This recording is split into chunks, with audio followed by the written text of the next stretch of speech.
The catastrophe that unfolded in the Pine Barrens of South Carolina in 1780 was not merely a tactical failure. It was the violent culmination of a political and military schism that had festered within the Continental Army for 3 years. To understand why Major General Horatio Gates found himself commanding a starving army, surrounded by officers who viewed him with a mixture of professional skepticism and personal contempt, one must dissect the poisonous atmosphere of 1777 and the legacy of the Saratoga campaign. Horatio Gates was, in the eyes of many professional soldiers, the antithesis of George Washington. Where Washington was a Virginia aristocrat of imposing physical stature and reserved demeanor, Gates was a former British regular, bureaucratic, bespectacled, and visibly ambitious. The victory at Saratoga in October 1777, arguably the turning point of the American Revolution, handed Gates a weapon of immense political potency: success. While Washington lost Philadelphia and presided over the shivering misery of Valley Forge, Gates accepted the sword of General John Burgoyne and the surrender of a British field army.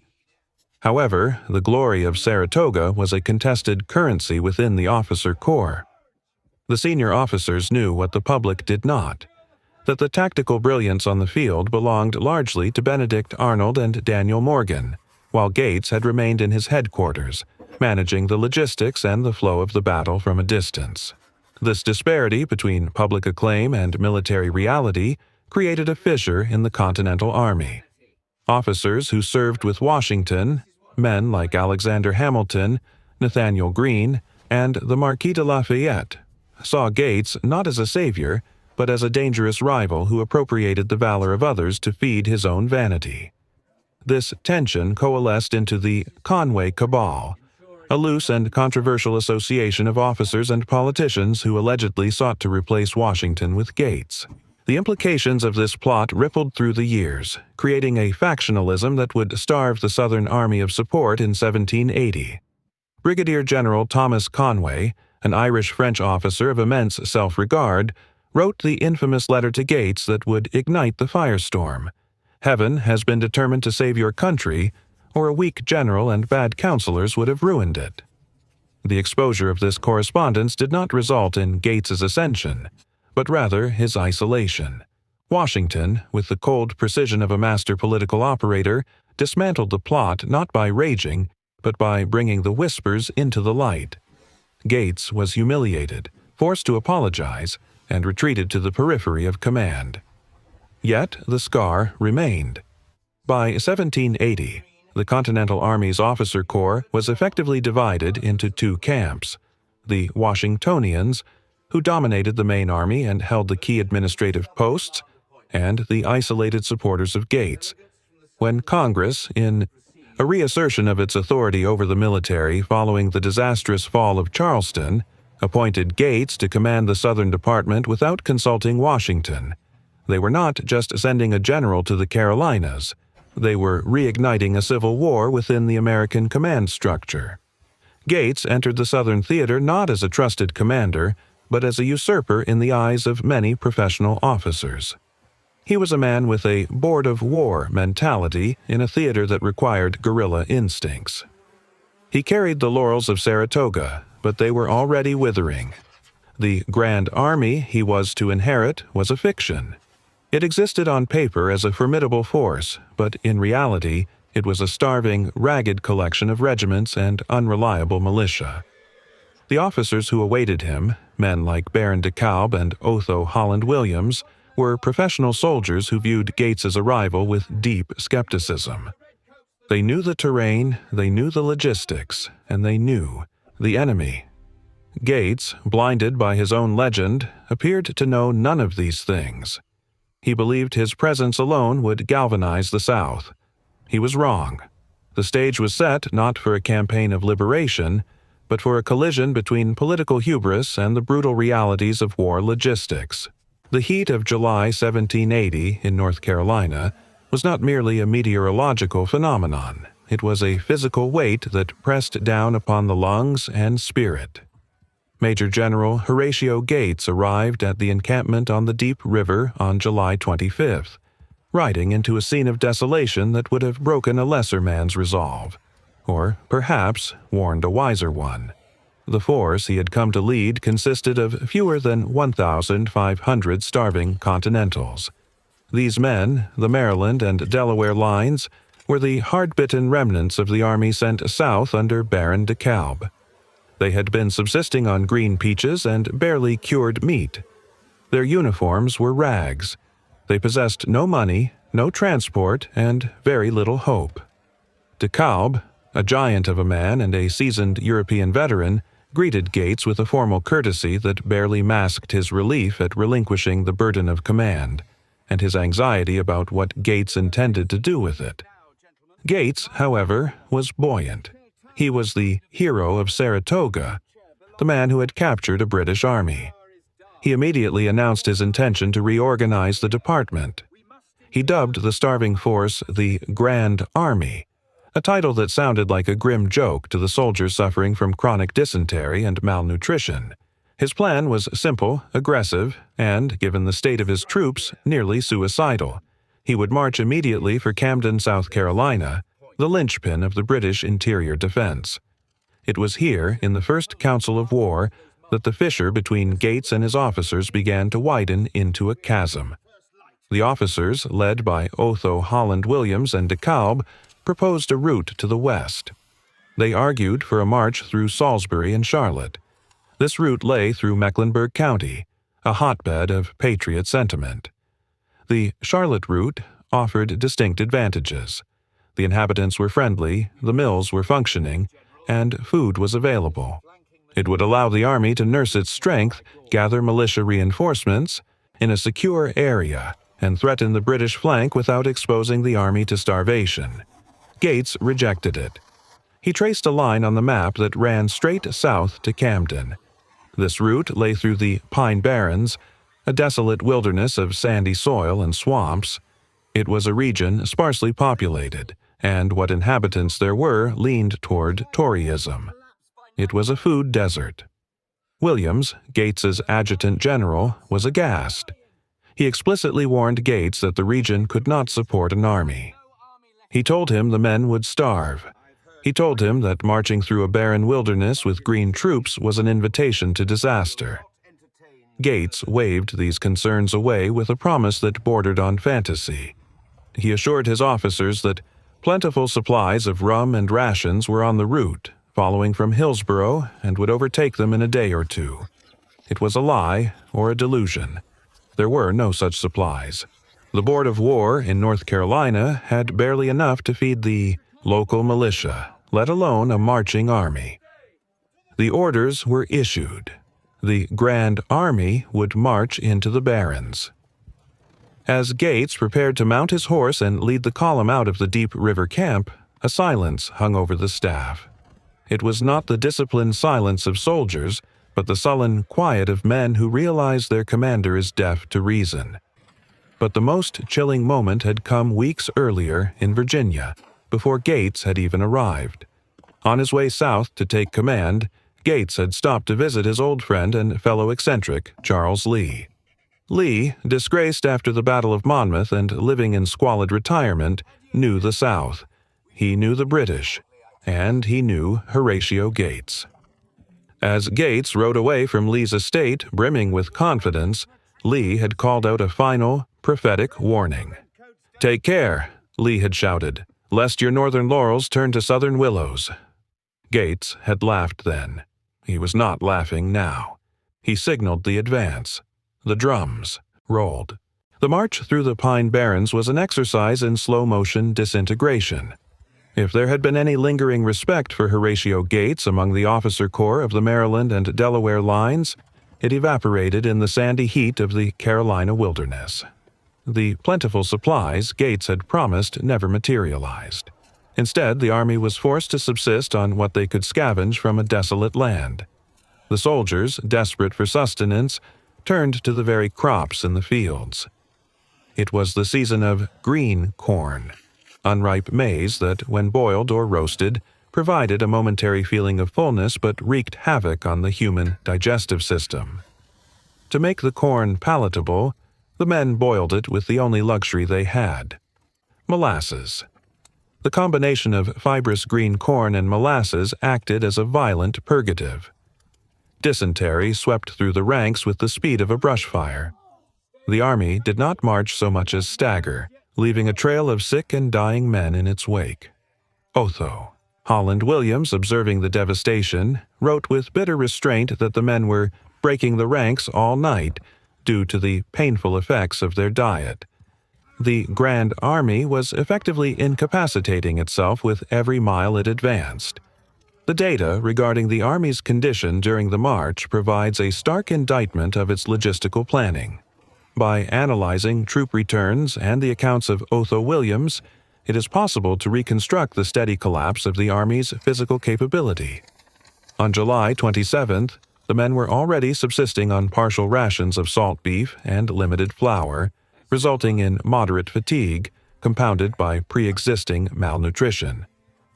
By August 3rd, the ration system had effectively failed, forcing troops to rely on green corn and peaches, which triggered widespread dysentery and the first signs of men breaking ranks. Conditions worsened by August 10th, when near starvation set in and diets of green corn and molasses produced debilitating weakness, electrolyte imbalance, and rapid weight loss. By August 15th, the Army was receiving no effective rations at all, with only a gill of molasses issued immediately before combat, causing acute gastrointestinal distress. On the eve of battle, the so-called Grand Army was operating under a nutritional deficit so severe that meaningful combat effectiveness was nearly impossible. The molasses, intended as a morale booster before the night march, instead proved disastrous for soldiers whose digestive systems were already inflamed by unripe corn, delivering a final blow to their physical cohesion. The hatred for Gates among the officers began to calcify into a theory of betrayal. How could a general, a professional soldier of the British tradition, be so incompetent? To men like Colonel Armand, the commander of the Cavalry Legion, and Otho Williams, the negligence seemed too complete to be accidental. This brings us to the dark undercurrent of the campaign: the theory of intentional delay and sabotage. The Southern Army was dependent on the Board of War and the logistical support of North Carolina and Virginia. The governor of North Carolina, Abner Nash, and the state's Board of War were theoretically responsible for supplying Gates. Yet the wagons did not come. The rum and rations were a phantom. Historians and contemporaries have long debated the intentional delay hypothesis. The core of the argument is that the Washingtonian faction, the officers and politicians loyal to the commander-in-chief, viewed Gates not as a colleague but as an existential threat to Washington's authority. If Gates succeeded in the South as he had at Saratoga, the pressure to replace Washington might become irresistible. Did Nathaniel Greene, the quartermaster general and Washington's chosen successor, passively obstruct the flow of supplies? Snippets of correspondence reveal a complex web. Greene later wrote of the deranged state of the department Gates left behind, but during the march, the silence from the north was deafening. While there is no smoking gun ordered to starve Gates, the bureaucratic lethargy was convenient for his rivals. Alexander Hamilton, Washington's aide, was already writing venomous letters criticizing Gates, priming the political landscape for his failure. The hatred was most visceral in Colonel Armand Touffin, the Marquis de la Rouerie. Armand commanded a legion of foreign volunteers and cavalry. He was a professional who despised the amateurism he saw in Gates's decisions. Gates had treated the cavalry with disdain, leaving much of it behind or refusing to utilize it properly, claiming he held cavalry in no estimation for the southern field. To Armand, this was tactical insanity. The flat, open pine forests were ideal cavalry country. By stripping the army of its eyes and ears, Gates was blinding himself. Armand's legion was forced to lead the march, their horses gaunt, the men sullen. They felt the hostility of the command staff. Gates, in his paranoia, trusted few. He relied on his own circle, ignoring the advice of de Kalb and Williams. The breakdown of trust was absolute. When Otho Williams approached Gates to present the returns, showing that the army had only 3,052 men fit for duty, not the 7,000 Gates imagined, Gates simply dismissed the math. "There are enough for our purpose," he declared. It was the statement of a man detached from reality. If the lack of supplies was a passive betrayal, the failure of the militia reinforcements was active sabotage in the eyes of the Continental officers. The strategy Gates had formulated relied heavily on the convergence of local forces. He needed the North Carolina militia, commanded by Richard Caswell, and the Virginia militia to swell his ranks. Major General Richard Caswell was a powerful political figure in North Carolina, a former governor and a hero of the Battle of Moores Creek Bridge. But in August 1780, he was playing a dangerous game. Caswell commanded a substantial force of militia, but he had repeatedly ignored orders from de Kalb to join the main army before Gates arrived. When Gates took command, he assumed Caswell would fall into line. He did not. Caswell remained elusive, operating independently on the flanks, exposing his force to destruction while denying Gates the mass he needed. Was this incompetence? Vanity? Or was it the intentional delay that Gates's apologists would later cite? The intentional delay theory suggests that the Southern militia leaders, fiercely independent and wary of Continental authority, and specifically Gates's arrogance, were unwilling to subordinate themselves until the last possible moment. Caswell's behavior, moving his troops erratically, failing to communicate, and nearly getting cut off by the British, forced Gates to alter his own movements to rescue the militia. This forced Gates' hand. Instead of choosing his own ground, he had to march toward Caswell to prevent the militia from being annihilated by the British outpost at Lynch's Creek. This maneuver drew Gates further into the operational range of Cornwallis without the time to properly integrate the forces. When Caswell finally joined Gates on August 7th, the reception was icy. The Continental officers viewed the militia with professional disdain, a sentiment that was reciprocated. But the true betrayal was yet to come. Gates had also expected significant cavalry support. The Southern theater was vast. Horses were the key to reconnaissance and logistics. Yet the formidable cavalry leaders, men like Light Horse Harry Lee and William Washington, were absent, refitting in Virginia or North Carolina. Gates had told Colonel White to join him only when his cavalry was equipped, essentially giving them permission to stay away. But the most damning evidence of internal friction came from the Virginia reinforcements. General Edward Stevens arrived with 700 Virginians, but they were raw, untrained, and exhausted. They had been rushed south, but like the supplies, they were a hollow promise. By August 15th, Gates had his Grand Army, but it was a chimera. He had Caswell's militia, but he didn't trust them. He had Stevens' Virginians, but they didn't know how to use a bayonet. He had Armand's cavalry, but he insulted them. And he had his staff officers, Williams, de Kalb, and others, who were now openly questioning his sanity. In the days leading up to the battle, Gates held no true councils of war to debate strategy. He issued orders. When he ordered the final march to Camden, he did not ask for opinions. He simply presented the order of march. When the orders were read, deep silence filled the tent. It was the silence of men who see the precipice but are bound by duty to walk over it. De Kalb, the old warrior, finally spoke up, suggesting that perhaps they should not march, or at least not march at night with sick troops. Gates reportedly asked him if he was afraid. It was a final, unforgivable insult. De Kalb, furious, retorted that he would show the general who was brave and who was not. The cohesion of command was shattered. The army that marched out of Rugeley's Mill on the night of August 15th was not a unified force. It was a collection of warring factions, bound together only by the road beneath their feet.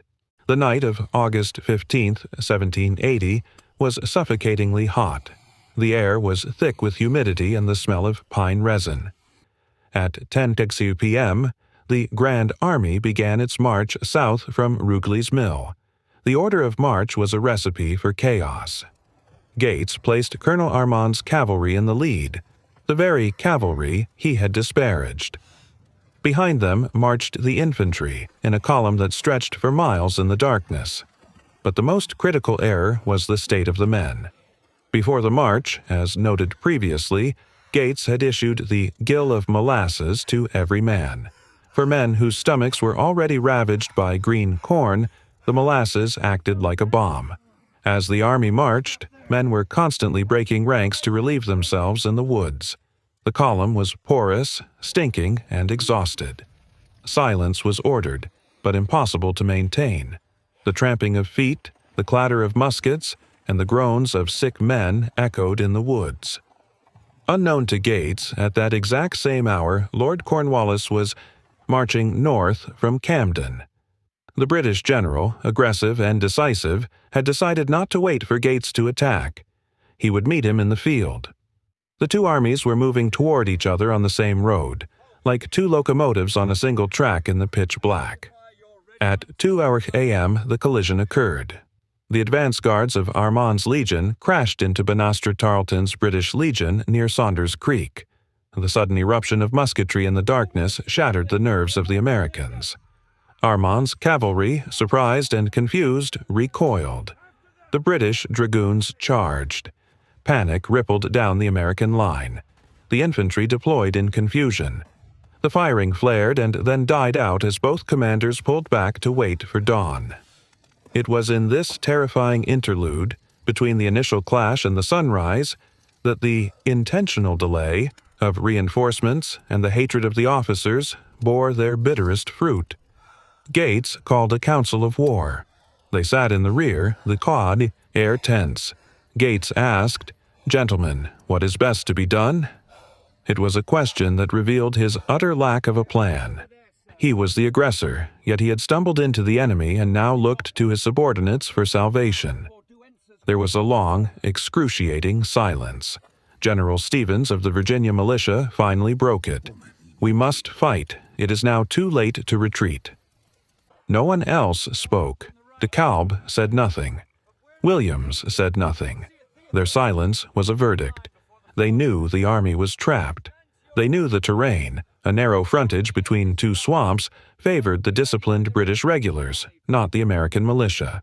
They knew the men were sick, but they also knew that Gates had led them here, against their advice, and now he had to live with the consequences. If there was ever a moment where the delay or sabotage of support mattered, it was now.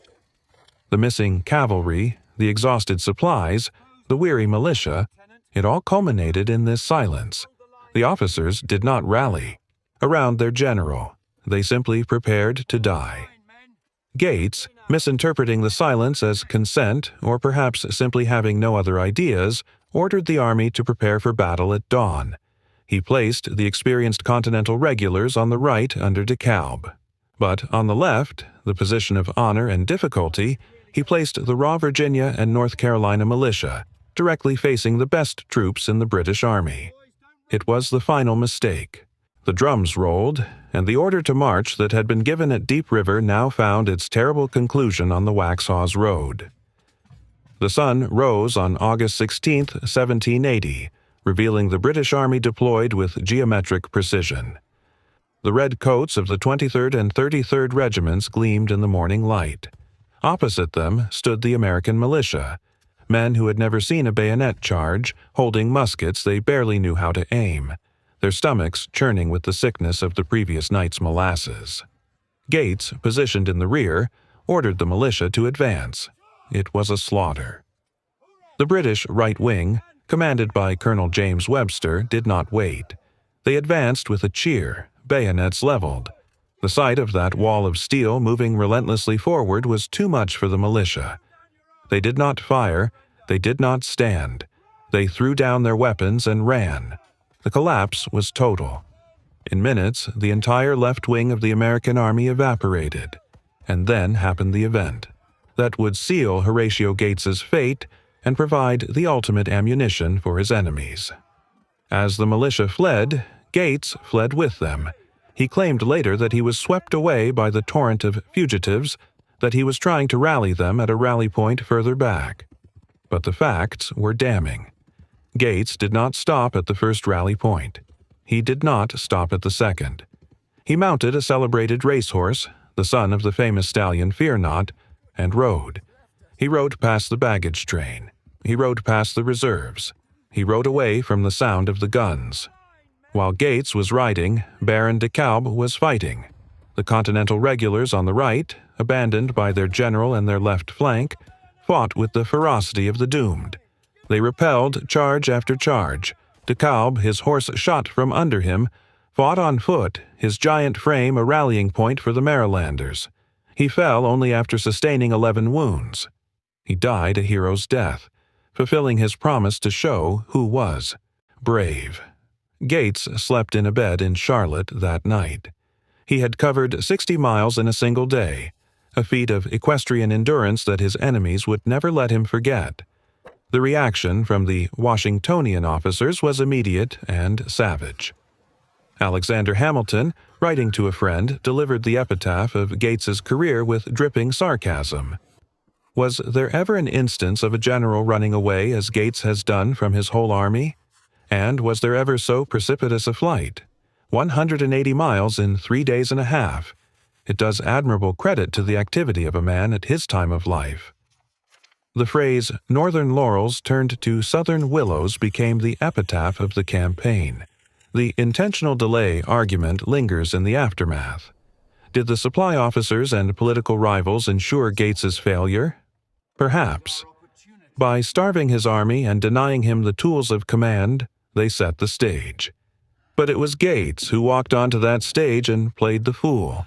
In the end, the destruction of Gates was total. He was removed from command, pending an inquiry. He was replaced by Nathaniel Greene, Washington's man. Greene found the department in shambles, but he also found something Gates never had: the support of the supply lines and the loyalty of the officers. When Gates arrived at Deep River, he had looked at the starving men and seen a grand army. When he looked back from Charlotte, he saw only the wreckage of his own ambition and the long shadow of George Washington, finally and irrevocably eclipsing him. The warning of Charles Lee had come to pass. The laurels were dead. Only the willows remained. The catastrophe of Horatio Gates in the Southern campaign serves as a brutal case study in the intersection of logistics, politics, and leadership. While popular history often focuses on the tactical blunders at Camden, the militia on the left, the headlong charge into British regulars, the deeper truth reveals a failure that began long before the first shot was fired. The hatred of the officers was not merely personal, it was systemic. It was born of the Conway Cabal, nurtured by the polarization of the Continental Command, and brought to a boil by the intentional delay, or at least the convenient negligence, of reinforcements and supplies. Gates was a man operating in hostile territory, not just geographically but politically. His officers, led by men like Williams and Armand, saw his incompetence as a danger to the Republic. Their resistance, passive in the case of supply officers, active in the case of critics like Hamilton, created a friction that ground the Grand Army to dust. Gates's flight to Charlotte was the final act of a tragedy written by his own arrogance and the unforgiving machinery of the Washingtonian establishment. He lost an army, but he also lost his place in the pantheon of American heroes, relegated forever to the role of the cautionary tale, the general who rode away.